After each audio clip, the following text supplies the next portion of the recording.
Hello, welcome back to another installment in this series, one verse a week. This week's Parsha is Parshat Pinchas. That can be found in your Bibles from Numbers 25 verse 10 through 30 verse 1. This video series is being produced for the reading cycle corresponding to the Jewish year 5779.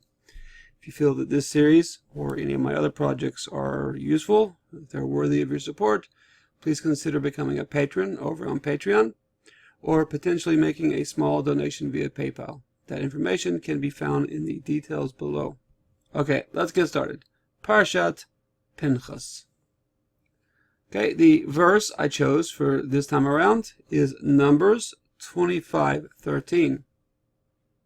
This is in the immediate fallout after the exciting events of at the end of last week's Parsha, in which Pinchas did something very shocking and basically took the matter into his own hands.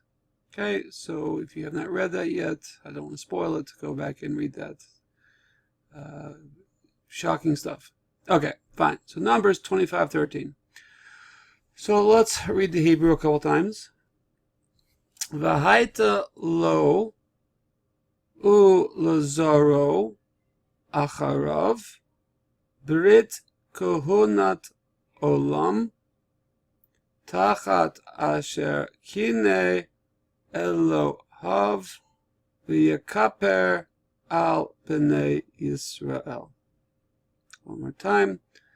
V'haita lo ulazaro acharav brit kohunat olam tachat asher kine le'elohav yakaper al bnei Yisrael. Okay, so the first verb we have here is the verb haita. Haita.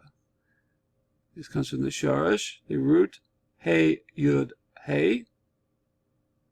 This means to be. And this is an irregular root. It changes. So this is one of our interesting roots in Hebrew. Okay, so anyway, this haita, this form, is the third person feminine perfect form, haita. So basically, she was or it was. Okay, and the vav here is a flipping vav. Vav hipuk flips it over to make it a future tense term. Okay, so haita, she was or it was. V'haita, and it will be. And it will be. Okay, another word here, another verb, kine, comes from the shorish kuf nun aleph, means to be zealous. To be zealous. Sometimes translated as to be jealous. Yeah. Zealous is how I'm translating it. Okay? So, and Pinchas is called zealous on account of what he did last week in the verses immediately before this parsha. Okay? The next verb we have in this sentence is yekaper. Yekaper. Yekaper comes from the shorish chaf pei resh. This is meaning to atone, to make atonement for. So yechaper, this is yud, so this is the imperfect, he. So this is third person imperfect. We traditionally would translate that in the future tense. So yechaper, he will atone. Yechaper, he will atone. The vav flips it, and he atoned. And he atoned. Okay. Fine, that's the verbs. So let's go look at the non-verbs. Okay. V'haitalo ulazaro. Okay, this comes from the word zera. Zera. Ula and to. Ula and to. Zaro. The vav here is a possessive. His offspring. Zera means seed or offspring. V'haitalo ulazaro, and it will be for him or to him, ulazaro, and to or for his offspring, acharav, after him, brit, a covenant, kahunat, comes from the word kahuna, priesthood, olam, olam can mean a few things. Here, this is a temporal usage of the term olam, which means eternal. Eternal. So brit, kahunat, olam, and eternal covenant of the priesthood, or a covenant of eternal priesthood, or something along those lines. Okay, let's back up again. V'haitelo ulazoro, and it will be for him and for his seed, acharav, after him, brit kahunat olam, and a covenant of an eternal priesthood covenant, or something along those lines. Tachat. Tachat here, tachat can mean a few things. It can mean under, or it can mean a sort of in exchange for. So we have the famous eye for an eye. So that the Hebrew over there, it says ein tachat ein, eye for an eye, or an eye in exchange for an eye. Of course, the rabbis tell us that that is not literally what it means, but nevertheless, the phrase tachat means in exchange for, or in place of.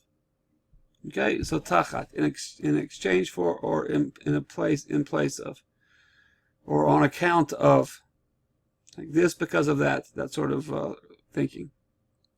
Okay, so tachat asher, that which kine, he was zealous le'eloha, for his God. V'yakaper, and he atoned al, on b'nei Yisrael, the children of Israel. Let's put it all together. V'haitelo, and it will be for him, lo. Lazaro, and for his seed, acharav, after him, brit kahunat olam, a covenant of eternal priesthood, tachat, in exchange for, or on account of, asher kina, that which he was zealous, le'elohav, for his God, v'yachaper, and he atoned, al b'nei Israel, on or for the children of Israel. Okay, let's look at the English, see how I did that. Okay, and it will be for him and for his offspring after him an eternal covenant of priesthood, on account, tachat, on account, that he was zealous for his God. Okay, and he made atonement for the children of Israel. My translation. Okay, let's look at some of the other translations. So, first two, KJV and NIV, are major departures from the original Hebrew. So let's look at the KJV. And he shall have it, and he and his seed after him, even the covenant of an everlasting priesthood, because he was zealous for his God, and made an atonement for the children of Israel. Okay, so part of this is not so bad. So, and he shall have it. So let's go back here. Let's look. He shall have. So he is doing the verb of have. Right? He have. He shall have. That is the clause here. But we go up here and we look at the Hebrew. What's going on here? The haita, I pointed out that this is a feminine third person. And I said, it will be. What's going to be? Brit kahunat olam. So the actual verb belongs to this phrase, Brit kahunat olam. It does not belong to him. He is not doing the action. It is the Brit kahunat olam. That's the subject of the action. So they've got the sentence wrong. They are attaching the verb to the wrong subject. And he shall have it, and his seed after him. And because they did that, they have to, the KJV has to put in a word when they highlight, they italicize when they put in a word. So even, because they had to put in a word to make the sentence make sense. the covenant of an everlasting priesthood. Okay, so this first part before the semicolon is precisely backwards the way it should be. Basically, the verb is attached to the wrong subject. Okay, he is supposed to be the object. Okay, because he was zealous for his God, that's fine, and made an atonement for the children of Israel, and that's also fine. So the first half of this of their rendering is, I would say, not only is it not literal, it is not precise. They are not attaching the verb to the proper subject. NIV, he and his descendants will have a covenant of everlasting priesthood, because he was zealous for the honor of his God and made atonement for the Israelites. Okay, he and his descendants will have. So the NIV is running into the same problem. Again, they're attaching the verb, v'haita, to he and his descendants. Whereas the verb v'haita, it points towards Brit Kahunat Olam. So they've got the verb pointing in the wrong direction. And I know that because, again, we go back to it. Haita is a feminine verb. And he, I hope we can agree, he and his seed are masculine terms. And so that doesn't fit. So Haita points over here, Brit Kahunat Olam, because Brit is in fact a feminine word. So it points here. Okay, fine. So let's go further. So the NIV, he and his descendants will have a covenant of everlasting priesthood. Okay, because he was zealous for the honor of his God. Okay, well, they insert here honor. Honor is not in the sentence. Nowhere do we see in the Hebrew any phrase having to do with kavod. It just simply says kineh le'elohav. Kineh le'elohav. He was zealous for his God. So they've interpolated a word without telling you to help it make sense to them. So if they had italicized the word or something like that, that would be better. But unawares, the English reader of the NIV is totally aware that this phrase, this word, does not appear at all in the Hebrew. Okay, and made atonement for the Israelites, that's fine. So we see we have two problems here. They've interpolated a word, and we have also this gender problem of where they point the verb, what the subject of the sentence is. NRSV, it shall be for him and his descendants after him a covenant of perpetual priesthood. Okay, it shall be. Good. It is the subject. It is a pronoun that points towards covenant perpetual priesthood.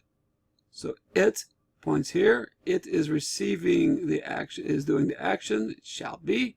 So this is a properly rendered sentence in RSV. Because he was zealous for his God and made atonement for the Israelites. So this is is actually a very literal rendering of the Hebrew.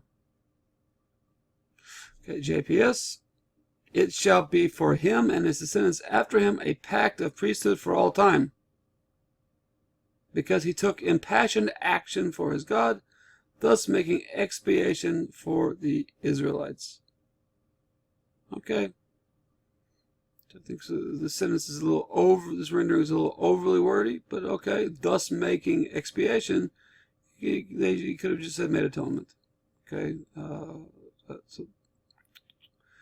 We see that the problem of the KJV and NIV is not here. We have the verb being attached to the proper subject. There's gender agreement, pact of priesthood for all time. Again, overly wordy. They could have just said eternal. He took impassioned action. He could have just said he was zealous.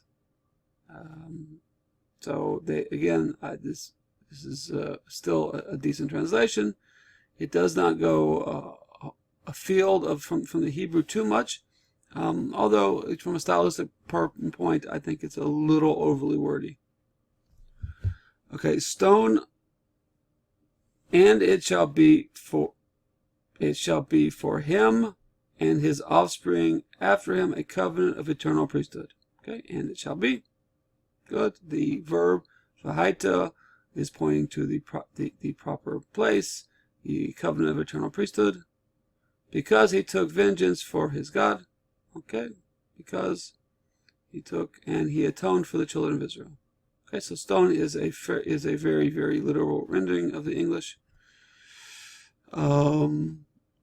So stone and NRSV look to be the best to my eyes this time around. JPS is not awful. It's a little wordy. The NIV and KJV have major issues with the Hebrew. They do not. Their translation is not properly rendering the what's going on in the original Hebrew.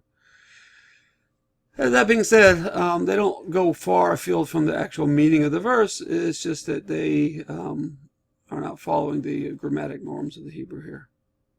Okay. Fine. So again, this time around, I think NRSV and stone are the winners. JPS is somewhere in the middle. And at the bottom of the heap are the NIV and the KJV. Okay, KJV is many times very literal. This time they don't quite make the cut. Okay, let's look at the Hebrew one last time. It says, V'haita lo, and it will be for him, Ulazaro, and for his offspring, Acharav, after him. Brit kahunat olam, a covenant of an eternal, a covenant of eternal priesthood. Tachat, on account of or in place of. All the other translations translated it as because. I didn't translate it as because there's other words that can mean because. So I chose something that would be a little more narrowly related to this phrase, but overall not a major defect on their parts. So tachat, I said on account of. Asher kineh le'elohav, he was zealous for his God. V'yakaper al b'nei Yisrael, and he atoned for or on the children of Israel. Okay, that was that. Another verse down. I hope you'll join me again next week for another verse. Kol Tov, Hazlach Haraba. Keep learning.